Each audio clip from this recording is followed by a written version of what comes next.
गलत ढङ्गबाट गलत तरिकाबाट जसरी पनि राजनीतिको मूल मर्मलाई छोडेर राजनीतिक दुराचार अनाचार अत्याचार छ तिनीहरूलाई एक्सेप्ट गरेर जुन अगाडि बढिराखेका छन् र आम जनतामा जुन भ्रम छाडेका छन् र आम जनतालाई जुन इस्तेमाल गरेर जसरी पनि राजनीतिकमा हावी हुने जुन उनीहरूको हौवा छ र जुन हौवा पिटिराखेका छन् यसले नराम्रो स्थितिमा पुर्याउने छन्। घटियाभन्दा घटिया तल्लो स्तरको जुन संस्कृतिमा गएका छन् यो त झन् नराम्रो स्थितिमा पुर्याउँछ।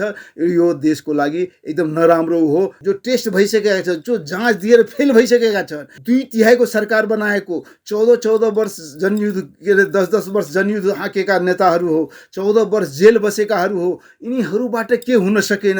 यिनीहरू देश र जनताको मुहार फेर्न सकेन। जुन व्यवहार छ जुन अहिलेको घटियापन जुन एकदम भद्दापन ल्याइराख्नु भएछ यसबाट त राम्रो देखिँदैन। राजनीतिक व्यवस्था फेरियो तर राजनीतिक अवस्था त फेर्न सकिएन। त्यसको विकल्पमा आउनुपर्छ तर त्यो विकल्प पनि आउन सकेन रोशनजी होइन। त्यो विकल्प नआउनु नेपालीको लागि एकदम सबभन्दा खत्तम कुरो हो होइन। त्यो अल्टरनेट नआएपछि के हुन्छ यिनीहरूको रजाइ भयो। अब हामी मात्र छौँ। माओवादीमा हेर्नुहोस् त प्रचण्डको सट्टा अर्को छ पटक्कै छैन होइन। कोही हुँदैन। एमालेमा पनि त्यस्तै छ। ओलीको विकल्पमा छ कोही हुँदैन किनकि हिम्मत पनि गर्दैन। देउपाको हेरिसक्नु भयो होइन। त्यस्तो मतलब अल्टरनेट नभएको र एकदम सर्वसत्तावादी आफू मात्रै सर्वसर्वा म पाइ जस्तो पार्टीमा आफू नै एकल छत्र छाया जस्तो बनेर बसिराख्नु भएको उसमा तपाईँ रूपान्तरणको कुरा गर्न त मिलेन। शक्ति केन्द्रहरूको चलखेलको होइन शक्ति केन्द्रहरूको जुन पासा बनेका छ त्यो पासा जुन खेल भयो होइन त्यो खेलको गोटी नेपाली राजनीतिक नेपाल र नेपाली जनता भएका छन्। नेपाली लिडरहरू भएका छन्। सबै जब यहाँको सबै नेता सबै पार्टीहरू नै एमसीसी को समर्थनमा गएपछि सानो सानो पार्टी आम जनताको लागि के हुनेवाला छैन। दुश्मन जोसुकै होस्। तपाईँ झन् एमसीसी अमेरिकाको हो। अमेरिका एकदम सुपर पावर होइन। अब सुपर पावर यहाँ आएर एक्टिभिटी गरेपछि र एक्सन गरेपछि र झन् उहाँको बीआरआई एमसीसी को साथसाथै बीआरआई पनि हो नि। बीआरआईलाई रिजेक्ट गर्ने इग्नोर गर्ने भनेर जुन उहाँहरूको खुलेआम छ त्यसबाट त एकदम चाइना सचेत हुनै पर्छ। हो चाइना सचेत मात्र होइन तपाईँ मैले भने नि त्यो आफ्नो जुन एन्टी छ होइन आफ्नो रिभर्सको छ आफ्नो विकल्पको शक्ति छ आफ्नो अल्टरनेट शक्ति केन्द्र छ त्यसको लागि सचेत हुनै पर्छ। तपाईँलाई थाहा छ त्यस बारेमा एक रति पनि एक्सर्साइज गरे छैन। कहीँ कतैबाट कहीँ उगडे छैन किनकि त्यो कुरा उठाउने हिम्मतै हुँदैन। उहाँहरू गर्नु नै हुन्न। त्यो कुरा गर्नको लागि यो भ्रमण पनि होइन। गुरु घण्टालसँग आशीर्वाद लिन इन्डिया दिल्ली जानुपर्छ र उहाँहरू त्यो समीक्षात्मक पनि होइन। खालि केवल गएर भोज भतेर गर्ने कुराकानी गर्ने हँसी मजाक गर्ने त्यति मात्र हो। अनि एउटा सतही उहरू गरेर गर्नुहुन्छ। तपाईँ जुन राष्ट्रभक्ति देशभक्तिको कुरा गर्नुभयो नि सीमाको कुरा कालापानीको लिपुलेको होइन कुनै हालतमा त्यो उठाउनेवाला छ। जस्तै चाइनाहरू आफ्नो रोल खेलिराखेको छ होइन। इन्डिया आफ्नो उसमा बसिराखेको छ र नेपाल आफ्नो उसमा बसिराखेको छ। हो यसले गर्दा के भयो अब नेपाल यो दुईटा उसको बिचमा यो कन्फ्लिक्टमा पर्ने भयो। युक्रेन भन्दा पनि एकदम झन् तल्लो जान्छ।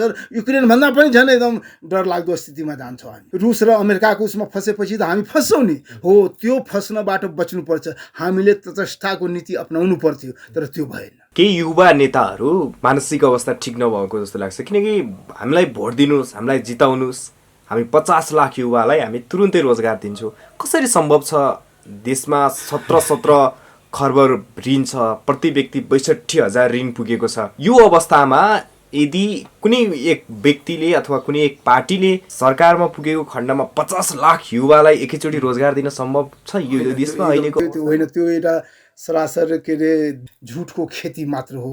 500 उद्योग झन्टा यहाँ बेचेर नेपाललाई हरि कङ्गाल बनाउने र ठुला पार्टी जो आफूलाई क्रान्तिकारी भन्ने रोड तोड्ने के अरे रेलिङ भाँच्ने संसदको कुर्सी तोड्ने के अरे मठ मन्दिर आगो लगाउने होइन। अब यस्तो पुलेसा तोड्ने अब यी सबै नष्ट भ्रष्ट गर्ने मात्र हुन्। हो तिनीहरूबाट हुनेवाला छैन।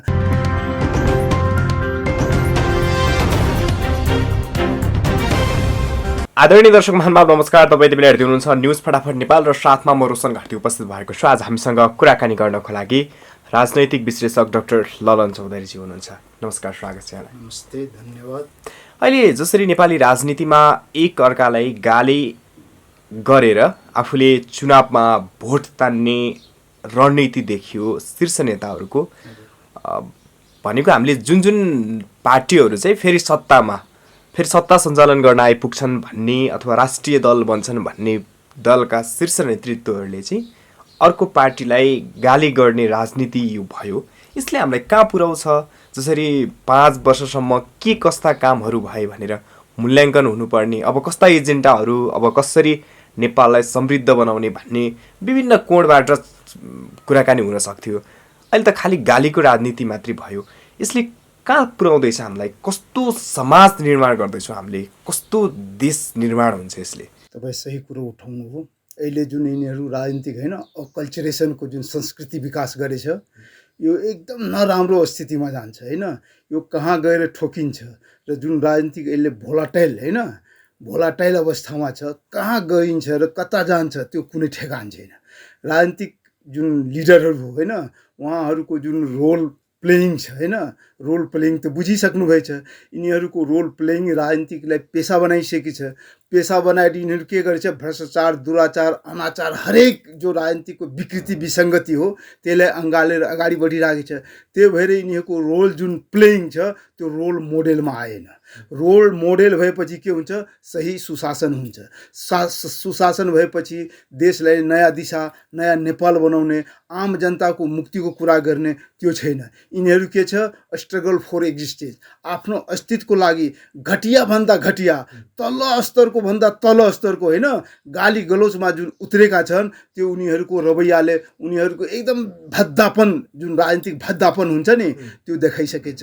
अब यिनीहरूको जुन राजनीतिक भद्दापन छ, यिनीहरूको राजनीतिक धर्म, राजनीतिक संस्कृति, राजनीतिक विरासत, राजनीतिक इतिहास, राजनीतिक मर्मलाई छोडेर यिनीहरू राजनीतिको जस्ट रिभर्समा गइरहेको छ र त्यो भद्दापन गाली गलोचमा उत्रेका छन् र गाली गलोचलाई आफ्नो अस्तित्व गर्नको लागि र आफ्नो अस्तित्व जोगाउनको लागि जुन यिनीहरू हरकत गरिरहेका छन् त्यो राजनीतिक भन्दा जस्ट विपरीतको कुरो हो, रिभर्सको कुरो हो।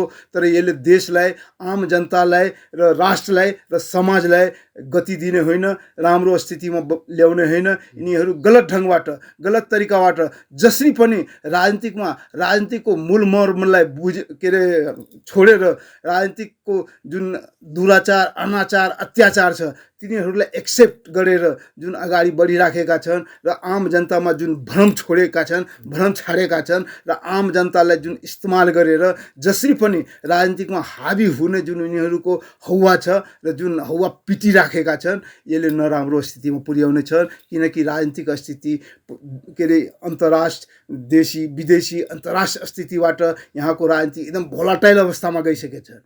भोलाटाइल अवस्थामा गए छन् जतिखेर यिनी टर्मोबाइल अवस्थामा जानेछ र यसले नराम्रो स्थितिमा पुर्याउने छन् भन्ने बुझिन्छ। र तपाईँ जुन सही कुरा उठाउनु भयो नि यो गाली गलोचको, राजनीतिक धर्म मर्म सबैलाई छोडेर यिनीहरू जुन गाली गलोचमा उत्रेका छन्, घटियाभन्दा घटिया तल स्तरको जुन संस्कृतिमा गएका छन्, यो त झन् नराम्रो स्थितिमा पुर्याउँछ। यो देशको लागि एकदम नराम्रो हो, देशको लागि राजनीतिक भद्दापन हो। हामीले कस्तो अपेक्षा गर्न सक्छौँ यस्तो राजनीतिबाट? एकदम सही कुरो हो। तपाईँ हामी त दिनका दिन होइन सबैले बुझिसकेका छन् यिनीहरू टेस्टेड नेताहरू हुन्, टेस्टेड पार्टीहरू हुन्, जो टेस्टेड भइसकेका छन्, जो टेस्ट भइसकेका छन्, जो जाँच दिएर फेल भइसकेका छन्। 2/3 सरकार बनाएको, 14 वर्ष जनयुद्ध 10 वर्ष जनयुद्ध हाँकेका नेताहरू हो, 14 वर्ष जेल बसेकाहरू हो। यिनीहरूबाट के हुन सकेन? यिनीहरू देश र जनताको मुहार फेर्न सकेन। आम नेपाली जनताको होइन नयाँ नेपाल बनाउने जुन उत्कृष्टता हुन्छ त्यो नै छोडिदिएका हुन्। यो नेताहरूबाट के आश गर्नुहुन्छ? र यिनीहरूको जुन चरित्र चित्रण छ, जुन व्यवहार छ, जुन अहिलेको घटियापन, जुन एकदम भद्दापन ल्याइराख्नुभएछ यसबाट त राम्रो देखिँदैन। किनकि यिनीहरूको बुझिसकेछ यिनीहरू सेवा मात्र धर्मलाई, राजनीतिकलाई धर्म होइन सेवा बनाएका छन्। सेवामा के हुन्छ? मेवा पाइन्छ। हो, त्यो सेवा गरेर मेवा पाउने उनीहरूको जुन धृष्टता छ त्यसबाट उनीहरू के गर्छ? त्यसले जसरी पनि राजनीतिकबाट सत्तामा जाने, सत्ताबाट आफ्नो भत्ता पाउने र आफ्नो स्वार्थ पूर्ति गर्ने र स्वार्थ पूर्तिको लागि जे जस्तो हुन्छ त्यो गर्ने। राजनीतिक अवस्था त फेरियो होइन, राजनीतिक व्यवस्था फेरियो तर राजनीतिक अवस्था त फेर्न सकिएन। हो, व्यवस्था फेरियो, फेरियो अवस्था फेर्न सकिएन। जब व्यवस्था फेरियो अवस्था फेर्न सकिएन भने के हुन्छ, अल्टरनेट त्यसको विकल्पमा आउनुपर्छ, तर त्यो विकल्प पनि आउन सकेन रोशनजी, होइन? त्यो विकल्प नआउनु नेपालीको लागि एकदम सबभन्दा खत्तम कुरो हो, होइन? सबभन्दा दुःखद कुरो हो। विकल्प आएको भए त के हुन्थ्यो, यिनीहरूको चल्नेवाला थिए नि यस्तो वर्चस्व, होइन? तर त्यो आएन। त्यो नआएपछि यसको लागि के हो, जिम्मेवार हामी पनि छौँ, तपाईँ पनि हो, सारा नेपाली हो, होइन? त्यो के अरे अल्टरनेट आउनुपर्ने हो, तर त्यो आउन सकेन। त्यो अल्टरनेट नआएपछि के हुन्छ, यिनीहरूको रजाइब हो, यिनीहरूको रजाइब हो। अब हामी मात्र छौँ, हामी टेस्टेड हो अनटेस्टेड हो, होइन? हामी मात्र हो। यो देशलाई ब्रह्मलुट गरो, अत्याचार गरो, दुराचार गरो, भ्रष्टाचार गरो, जे गरो, होइन? हामीहरू मात्र हो। त्यही भएर यिनीहरू त्यो आधारमा चलिराखेका छन् र यिनीहरूमा गर्व, होइन? जो दुस्साहस हुन्छ नि, दुस्साहसवाद जस्तो उ गरेर गर्व फिल गरिराख्नु भएछ। यो देशको लागि हामी नै हो, हामी जे गर्छौँ त्यही हुन्छ, चाहे राम्रो होस् चाहे नराम्रो होस्। हो, यो स्थितिले देशको कायापलट गर्ने छैन, आम जनता मुक्ति पाउने छैन, आम जनता सदा सदा दुखी नै रहन्छ, आम जनता सदा सदा पछि नै रहन्छ। जस्तो संसदमा दुईटै बहुमत ल्याएर राष्ट्र संस्था पुनर्स्थापना गरेपछि चाहिँ यो देश समृद्ध हुन्छ भन्ने राजेन्द्र निङदेलको चाहिँ के सम्भावना देखिन्छ, अथवा उनीबाट केही अपेक्षा गर्न सकिन्छ? राजेन्द्रजी हेर्नुहोस्, विकल्प, होइन? राजनीतिकमा असम्भव भन्ने केही हुँदैन, होइन? त्यो पनि एउटा अल्टरनेट हो, होइन? त्यो पनि एउटा सम्भव हो, तर त्यो कतिसम्म कारगर हुन्छ, त्यसलाई कतिसम्म इम्प्लिमेन्टेसन गर्न सक्छ, त्यसलाई कतिसम्म के अरे उपयोगमा ल्याउन सकिन्छ, त्यसमा भर पर्छ। राजेन्द्र लिङदेन एउटा के अरे विकल्पको ऊ सही हो, होइन? त्यो चाहे पञ्चको पार्टी हो, पहिला पञ्च थियो तर हेरिसक्नुभयो, पञ्च भएर पनि उनीहरू जुन एउटा मोडिफिकेसन अपडेट भयो नि, नयाँ ट्रान्सफर्मेसन भयो नि, रूपान्तरणको ऊ आयो नि, अरूमा त छैन। तपाईँ माओवादीमा हेर्नुहोस् त, प्रचण्डको सट्टा अर्को छ, पटक्कै छैन, होइन? कोही हुँदैन। एमालेमा पनि त्यस्तै छ, ओलीको विकल्पमा छ कोही, हुँदैन, किनकि हिम्मत पनि गर्दैन। देउपाको हेरिसक्नुभयो, होइन? त्यस्तो मतलब अल्टरनेट नभएको र एकदम सर्वसत्तावादी, आफू मात्रै सर्वसर्वा, म पै जस्तो पार्टीमा आफू नै एकल छत्र छाया जस्तो बनेर बसिराख्नु भएको उसमा तपाईँ रूपान्तरणको कुरा गर्न त मिलेन। तर राप्रपा जस्तो एउटा पार्टी, होइन, जो ट्रेडिसनल पार्टी हो, जो एउटा पञ्चहरूको पार्टी भन्ने गरिन्छ, तर त्यसमा त कम्तामा रूपान्तरण आयो नि, होइन? नेतृत्व परिवर्तन भयो। अहिलेको समय सापेक्ष जसले देशलाई बदल्न सक्छ, नयाँ नेपाल बनाउन सक्छ, आम जनताको मुक्तिको कुरा उठाउन सक्छ, जनताको के अरे जनअधिकारको कुरा ल्याउन सक्छ, हो, त्यस्तो नेतृत्व आयो, त्यो त राम्रो हो नि। र जुन अहिले एडल्ट भन्छ नि, एकदम युवाको, होइन, जागरणको ऊ आयो, त्यो एकदम सही ऊ हो। र अहिले समयको माग पनि त्यो हो, किनकि युवाहरू जबसम्म यो देश बनाउन अगाडि आउँदैन र देश बनाउने जुन स्टेप कदम चाल्दैन, तबसम्म यो देशलाई उभो लाग्ने कुरो छैन। तर यहाँ अरूमा के छ, ठुला ठुला पार्टीहरूमा के छ, जो आफूलाई राष्ट्र बनाउँदा पार्टीहरू, होइन, तिनीहरूमा त एकल ऊ छ, तिनीहरू खुट्टा गाडेर बसिराख्नु भएछ। त्यो के अरे पशुपति, होइन, पशुपति शमशान घाट गइन्जेल उहाँहरू एकदम किल्ला गरेर बसिराख्नु भएछ। हो, त्यस्तो स्थिति, त्यस्तो अकल्चरेसनले देशलाई उभोलाउँदैन, किनकि टेस्टेड भइसकेको मान्छे हो, फेल भइसकेको मान्छेहरू, तर पनि म नै सर्वेसर्वा हुँ, म नै ऊ गर्छु, मबाट नै हुन्छु, अरू कसैले गर्न सक्दैन। यो जुन राजनीतिक के अरे बिचौलियापन हो नि, राजनीतिक यो दुस्साहसवाद हो नि, त्यसले पुर्याउनेवाला छैन। तर तपाईँ जुन कुरा उठाउनु भयो, राजतन्त्रलाई लिएर जुन एउटा विकल्पको शक्ति हो, राजतन्त्र मात्र होइन, यहाँ सेनालाई पनि समावेश गर्नुपर्छ, होइन? जुन अरू डेमोक्रेटिक क्लस्टरहरू छन्, तिनीहरू इन्डिकेटर्सहरू हुन्, तिनीलाई उ गरेर र सामूहिक रूपमा अगाडि बढेमा र एउटा विकल्पको रूपमा गएमा त्यो एउटा कारगर हुन सक्छ। भर्खरै एमसिसी पास भएको छ, यसको रिजल्ट के होला के नहोला भन्ने कुरा केही समय पछाडि, केही वर्ष पछाडि हामीले देखौँ होला। तर सँगसँगै चिनिया परराष्ट्र मन्त्रीको नेपाल भ्रमणले के सङ्केत गर्छ, के जनाउँछ, उनीहरू के का लागि नेपाल भ्रमण आए भन्ने तपाईँले विश्लेषण गर्नुभएको छ, कसरी हेर्नु भएको छ यो कुरा? ठिक छ, हेर्नुहोस्, नेपाल जुन अहिले टर्मोवेल अवस्थामा छ, होइन, जुन स्थितिबाट गुज्रिराखेको छ, जुन यहाँ शक्ति केन्द्रहरूको चलखेलको, होइन, शक्ति केन्द्रहरूको जुन पासा बनेका छन्, त्यो पासा जुन खेल भयो, होइन, त्यो खेलको गोटी नेपाली राजनीतिक नेपाल र नेपाली जनता भएका छन्, नेपाली लिडरहरू भएका छन्। त्यसलाई अलिकति के अरे सेड्युलमा होइन अलिकति ट्र्याकमा ल्याउनको लागि चाइनिजहरूले उ गर्नु एकदम सही कुरो हो। हुन त उहाँहरूको त्यो के अरे रुटिन वर्क जस्तै हो होइन, रुटिन वर्क जस्तै हो, किनकि आफ्नो छिमेकी आफ्नो उसमा आफ्नो विरुद्धमा आफ्नो हक आफ्नो एन्टी उसमा होइन आफ्नो राष्ट्रको के अरे एन्टी उसमा कुनै एक्सन कुनै मोसन हुन्छ भने उनीहरू सचेत हुनु राम्रो कुरो हो। तर जुन अहिले एमसिसीको कुरा ल्याउनु भयो, एमसिसीको जुन प्रभाव अभाव स्वभाव छ अब त्यसबाट उनीहरू सचेत हुनुहुन्छ, किनकि एमसिसी यहाँ पास भयो होइन। म त भने थिएँ तपाईँलाई पनि भने थिएँ कि एमसिसी पास भएपछि यहाँ रगतको खोलो बग्नेछ, तर भएन, किनकि यहाँ देखियो एक से एक लिडरहरू जो ठुला ठुला जो क्रान्तिकारी युद्धवीर वीरहरू होइन उहाँहरू नै समर्थनमा हुनुहुन्थ्यो। सबै जब यहाँको सबै नेता सबै पार्टीहरू नै एमसिसीको समर्थनमा गएपछि सानो सानो पार्टी आम जनताको लागि के हुनेवाला छैन, किनकि त्यही भएर आम जनता मत्थर भयो, आन्दोलन मत्थर भयो, राष्ट्रवादी आन्दोलन देशभक्ति आन्दोलन मत्थर भयो। हो ठिक छ, एमसिसीलाई सही सदुपयोग गर्नुपर्छ। हामी पहिला पनि भन्थे कि एमसिसी राम्रो हो, यो देशको लागि सुहाउँदो हो, हाम्रो राष्ट्रहितको लागि हो, नेपाली जनताको लागि हो, नेपाल राष्ट्रको लागि हो र आम हितको लागि हो भने एकदम पास गर्नुपर्छ, त्यो ल्याउनुपर्छ, गर्नुपर्छ। तर त्यो त कहीँ उबाट भएन हो, तर पनि लहै लहमा उ हो। तर एमसिसीलाई जुन र्युमर फैलाएको थियो नि, एमसिसी के हो तपाईँ हेरिसक्नु भएको थियो, ए पक्ष चाहे विपक्ष चाहे के अरे अभियानकर्ताहरूबाट पनि एकदम उ आएको थियो नि, ठेलीको ठेली ल्याएर भन्नुहुन्थ्यो यस्तो हुन्छ एमसिसीबाट यो हुन्छ आखिर यो हुन्छ होइन। तर के भयो, आखिर के न के आखिर सही कुरो त आयो नि होइन। एमसिसी यो अनुदान हो त्यो अनुदान हाम्रो लागि राम्रो हो, तर यो अनुदानको साथसाथ होइन त्यो के अरे दानको साथसाथ भन्छ नि त्यो त्यसको नियत पनि आउँछ हो। एमसिसीको साथसाथ जुन अमेरिकन वेस्टर्न नियत छ त्यो यहाँ नलागु होस्, सही उसमा अनुदान इस्तेमाल होस् र सही सेवा भावबाट आओस् भनेर जुन यहाँ उ गरेको थियो एमसिसीको प्रभाव र स्वभाव, त्यो प्रभाव र स्वभाव र नेपाली जनताले जुन पास गरेछ नेपाली नेतृत्वले त्यसको प्रभाव र स्वभाव सबैलाई आकलन गर्न र समीक्षा गर्न र बुझ्न र यसलाई सही होइन सत्य तथ्य पत्ता लगाउनको लागि चाइनिजहरू आउनु स्वाभाविक हो। चाइना जस्तो शक्तिशाली राष्ट्र नेपालबाट चीन विरुद्धका गतिविधि हुन्छन् भनेर डराइरहेको देखिन्छ। चाइना जस्तो शक्तिशाली राष्ट्र आजको दिनमा त्यसरी डराइरहनु पर्ने आवश्यक छ र? एकदम सही तपाईँ कुरा उठाउनु भयो। नीतिमा के भन्छ रोशनजी, दुश्मनलाई होइन दुश्मनलाई सानो कमजोर आकलन गर्नु हुँदैन कि, दुश्मन जोसुकै होस्।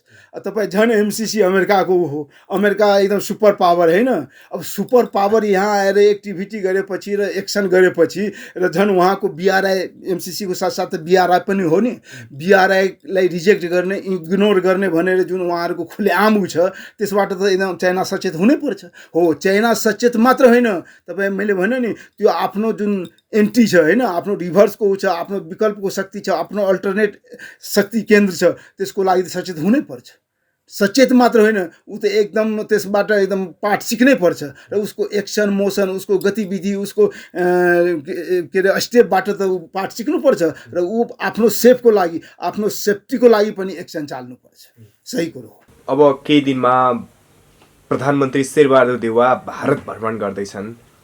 भारत भ्रमणको बेलामा जसरी नेपाल र भारतको सम्बन्ध लामो समयदेखि सुध्रिन सकिरहेको छैन, जुन कालापानी लिपुलेक र लिम्पियाधुराको एउटा विषय त छँदैछ, त्यो बाहेक पनि अन्य थुप्रै मुद्दाहरूको कारणले गर्दा भारत नेपालको सम्बन्ध मानसिक रूपमा नेपालीहरू र भारतीयहरूको त्यो कता न कता बिग्रिएको हामीले पाउन सक्छौँ। अब यो कसरी सुधार गर्न सक्लान् शेरबहादुर देउवाले त्यो भ्रमणमा उठाउनु पर्ने कुराहरू के देख्नुहुन्छ तपाईँले? एकदम त्यो जायज कुरा तपाईँ उठाउनु भयो। एउटा देशभक्त राष्ट्रवादी सरकारले नेतृत्वले आफ्नो देशको लागि आफ्नो जनताको लागि जुन तपाईँ राष्ट्रवादी देशभक्तिको कुरो भन्नुभयो त्यो उठाउनु जरुरी छ र उठाउनु पर्छ। सबभन्दा उसले ग्राह्यता प्रायोरिटीमा राख्ने कुरो नै त्यही हो। तर दुर्भाग्य हो, तपाईँलाई थाहा छ त्यसबारेमा एक रति पनि एक्सर्साइज गरे छैन, कहीँ कतैबाट कहीँ उगडे छैन, किनकि त्यो कुरा उठाउने हिम्मतै हुँदैन, उहाँहरू गर्नु नै हुन्न। त्यो कुरा गर्नको लागि यो भ्रमण पनि होइन, यो त एउटा सेड्युल वर्क जस्तै छ नि। सधैँ ऊ गरिराखेको होइन, कल्चर बनाइ बसिसकेछ। नेपालमा जुन नयाँ सरकार आउँछ, नयाँ पिएम बन्छ होइन, उसले इन्डिया एकचोटि भ्रमण गर्नै पर्छ। त्यसलाई त म आशीर्वाद भन्दिनँ, किनकि आशीर्वाद त एकदम घटिया स्तरको हो नि। किनकि हामी नेपाली जनताको बलमा, नेपाली जनताको मतबाट, नेपाली जनताको अभिमतबाट यहाँ सरकार बनाउँछौँ, नेतृत्व गर्छौँ। तर आशीर्वाद लिन होइन, गुरु घण्टाल भन्छ नि, गुरु घण्टालसँग आशीर्वाद लिन इन्डिया दिल्ली जानुपर्छ र? त्यो त एकदम कदापि होइन। त्यो राजनीतिक कल्चर पनि होइन, राजनीति एकदम डिस्कोर्समा पर्ने कुरै होइन। तर यहाँ त्यो कल्चर बसिसकेछ, बसाएछ। हो, त्यसैको लागि उहाँ जानुहुन्छ। जस्तै तपाईँ चाइनाको भन्नुभयो नि, हो, चाइनाको राष्ट्रपति के अरे परराष्ट्र मन्त्री जसरी आउनुभयो, एउटा समीक्षात्मक होइन भ्रमण गरेर जानुभयो, एमसिसीको बारेमा, नेपालको राजनीतिक स्थिति बारेमा बुझेर, नेतृत्वसँग भेटेर उ गरेर जुन समीक्षात्मक गर्नुभयो, उहाँहरू त्यो समीक्षात्मक पनि होइन, खालि केवल गएर भोज भतेर गर्ने, कुराकानी गर्ने, हँसी मजाक गर्ने, त्यति मात्र हो। अनि एउटा सतही कुराहरू, सतही उहरू गरेर गर्नुहुन्छ। तपाईँ जुन राष्ट्रभक्ति देशभक्तिको कुरा गर्नुभयो नि, सीमाको कुरा, कालापानीको लिपुलेको होइन, कुनै हालतमा त्यो उठाउनेवाला छैन। सन्धि सम्झौताको कुरा गर्नेवाला छैन। नेपाल समृद्ध कसरी हुन्छ, नेपाल विकास कसरी हुन्छ, आम नेपाली जनताको मुक्ति कसरी हुन्छ, त्यसको बारेमा कुरा उठ्दैन। किनकि त्यो उठाउने हिम्मत पनि छैन र उहाँहरू पनि उठाउन चाहनुहुन्न। किनकि उहाँहरू बुझिसक्नु भएछ, सारा दुनियाँ जानिसकेछ नेपाल अहिले सामरिक उसमा आइसकेछ होइन। यहाँ चीन जस्तो, अमेरिका जस्तो वेस्टर्नहरू यहाँ खेलिराखेछ। अब त्यो अवस्थामा अहिले इन्डिया त्यस्तो एग्रेसिभ रूपमा आउनेवाला छैन।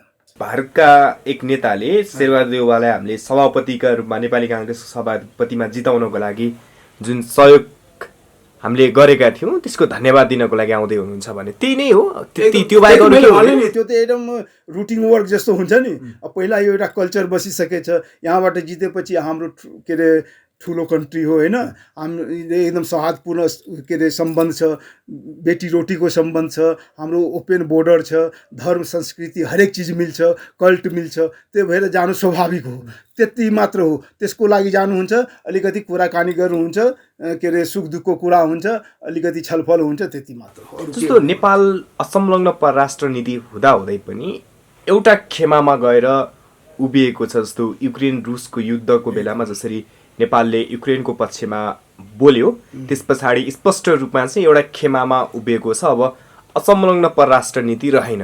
यो नेपालको परराष्ट्र नीति यति कमजोर किन भइरहेको छ? एकदम सही कुरा उठाउनु।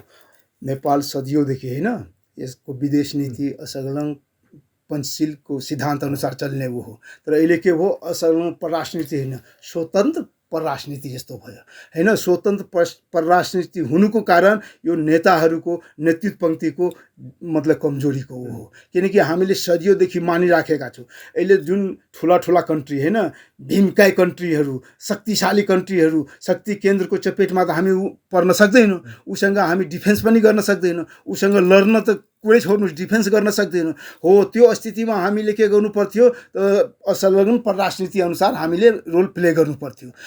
निष्पक्ष तरिकाबाट होइन, तटस्थ तरिकाबाट पनि रोल खेल्नु पर्थ्यो। तर त्यो पनि भएन। यहाँ के भएछ, स्वतन्त्र होइन, परराष्ट्र नीति अनुसार हामी राष्ट्रनीति अनुसार खेलिराखेछौँ। त्यसले गर्दा के भयो, हामी एकदम चपेटमा परेछौँ। जस्तै चाइनाहरू आफ्नो रोल खेलिराखेछ होइन, इन्डिया आफ्नो उसमा बसिराखेछ र नेपाल आफ्नो उसमा बसिराखेछ। हो, यसले गर्दा के भयो, अब नेपाल यो दुईटा उसको बिचमा यो कन्फ्लिक्टमा पर्ने भयो। जस्तै अहिले तपाईँ जुन युक्रेनको कुरो गर्नुभयो होइन, युक्रेन जसरी फसेछ अहिले होइन, त्यो आफ्नो अहमताले भन्नुहोस् जे भन्नुहोस्, यो राम्रो कुरो हो। नेपालले एउटा युक्रेनको साथ दिनु ठिकै हो, मतलब ऊ जस्तो हो। किनकि हामी जस्तो ससाना देश, हामी जस्तो अविकसित देश, हामी जस्तो भर्खर प्रगति उसमा पहिला टेकेको देश होइन, उसलाई हामीले समर्थन गर्नु पर्थ्यो। किनकि भाइ भाइ एक हुनुपर्छ। यो आफ्नो के अरे मिल्ने सोसाइटीमा ऊ मिल्नुपर्छ, त्यो अनुसार उसको ऊ गरियो, त्यो सही हो। तर यहाँको जुन फरेन ऊ छ, यहाँको जुन प्रेसर छ, यहाँको जुन दबाब छ र ठुला नीतिहरू जुन छ, त्यसमा हामी त फसेछौँ। किनकि अब चाइनाहरू उसको रसाको उसमा गएछ होइन, अब हामी युक्रेनको उसमा गएछौँ। किनकि युक्रेनको उसमा गएपछि त रसासँग हाम्रो ऊ हुने भयो, अब रसासँग भएपछि चाइनासँग पनि ऊ हुने भयो। अब अमेरिकनहरू इन्डियन उसमा गएपछि हाम्रो हाल के हुन्छ होइन। अमेरिका र के अरे चाइनाको, अमेरिका र रुसको बिचमा हामी फसेपछि हाम्रो हालत के हुन्छ। युक्रेन भन्दा पनि एकदम झन् तल्लो जान्छ, युक्रेन भन्दा पनि झन् एकदम डरलाग्दो स्थितिमा जान्छौँ हामी।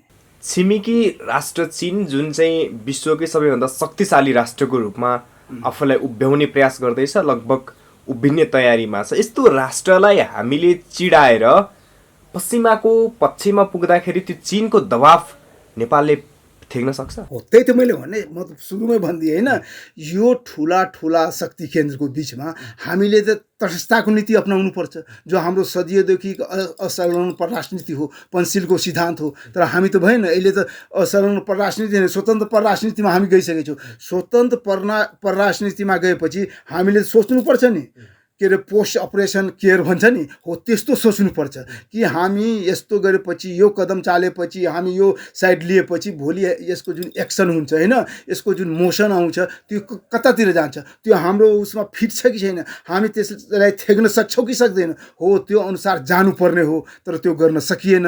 त्यो नगर्नु भोलिको लागि हामी जोखिम मोल लिनु जस्तो हो। जस्तै मैले भने नि, युक्रेन, जस्तै अफगानिस्तान, नेपाललाई पनि त्यस्तै गर्ने हो र? नेपाल जस्तो देशलाई चीन र इन्डियाको बिचमा हामी छौँ होइन।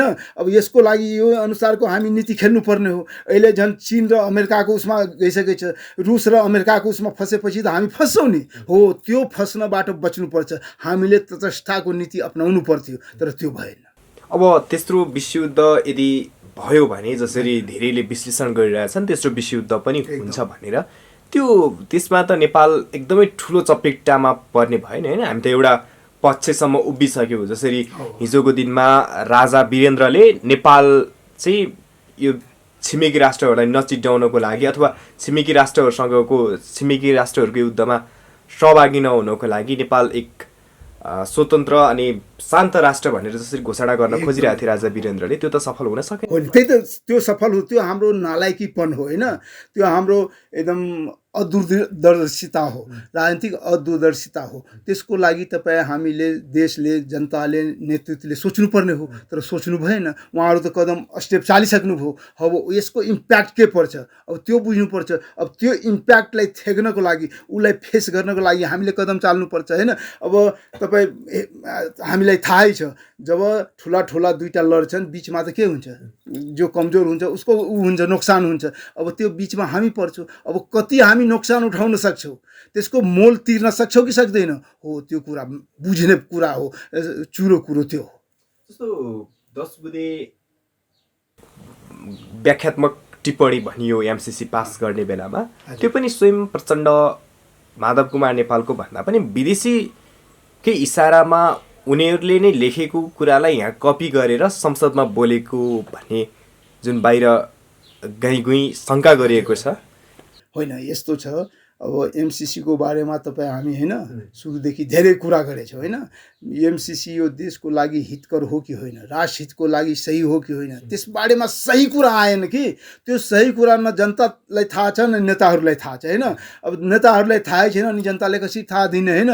त्यो कुरो आउनु पर्थ्यो, त्यो चुरो कुरो आएन। चुरो कुरो नआएपछि के हुन्छ, त्यो एउटा भद्रगोलमा परेछ र त्यो एउटा जाडगन्ड जस्तो भयो, अनि त्यो एकदम र्युमर जस्तो भयो। र्युमर जस्तो फैलाएर तन्डा मचाएर होइन, त्यसलाई एकदम हाइलाइट गरेर त्यो एकदम बिना उस कौजको इस्यु बनाएर अब त्यो एउटा ल्यायो एमसीसीलाई गरियो। तर त्यसबाट के भयो, हामी धेरैसँग ऊ भयो।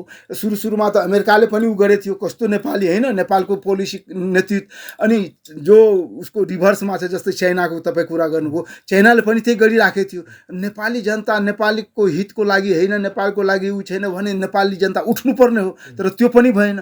हो, यस्तो स्थिति परिस्थितिले के गरेछ, नेपालीको अस्तित्व, नेपालीको इतिहास, विरासत र नेपालको के अरे उसको मूल्याङ्कन हुन्छ नि, त्यो भएछ। नेपालको अहिले तपाईँ सही कुरा भन्नुहुन्छ रोशनजी, म भनौँ होइन, नेपालको अस्तित्व, नेपालको विरासत, नेपालको पहिचान र नेपालको जुन हैसियत छ नि, त्यो अहिले धरापमा परेछ।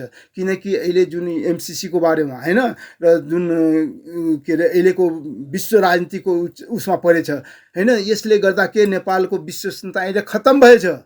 नेपाल अहिले आइसोलेसनमा पर्ने खतरा छ। नेपाल यदि विश्व शक्ति केन्द्रको आइसोलेसनमा परेपछि के हुन्छ होइन, त्यो हामी एक्लोपन हुन्छौँ, एक्लो भएपछि हामीलाई कहीँबाट सहयोग हुँदैन। नेपाललाई एकदम के अरे फुटेको आँखाबाट हेर्छन् अनि त्यतिखेर के हुन्छ हो त्यस्तो हुनु भएन। तपाईँ जुन वीरेन्द्रको कुरा गर्नुभयो, शान्तिको कुरा गर्नुभयो, हो नेपाल जस्तो राष्ट्रले जुन हामी टेरिटोरीमा परेछौँ, जुन भूगोलको बिचमा छौँ, जुन हामी यो के अरे जियो पोलिटिक्सको ऊ छौँ, त्यो सही कुरो ल्याउनुपर्छ। जुन असल राजनीति थियो त्यो अनुसार हामीले चल्नु पर्थ्यो, त्यो चल्न सकेन। त्यो नचल्नु, त्यो जोखिम मोल लिनु हो। अब यो जोखिमलाई उहाँहरू त लिइसक्नु भएछ, कतिसम्म खेप्न सकिन्छ त्यो हेर्न बाँकी छ। अब राजनीतिमा जसरी भारतमा नयाँ विकल्प खोजियो र नयाँ विकल्पहरूको जसरी नयाँ शक्तिको उदय भइरहेको छ, त्यसै गरी नेपालमा पनि सच्चा इमान्दार नयाँ नेतृत्व नयाँ विकल्प खोजियो भने यी कुराहरू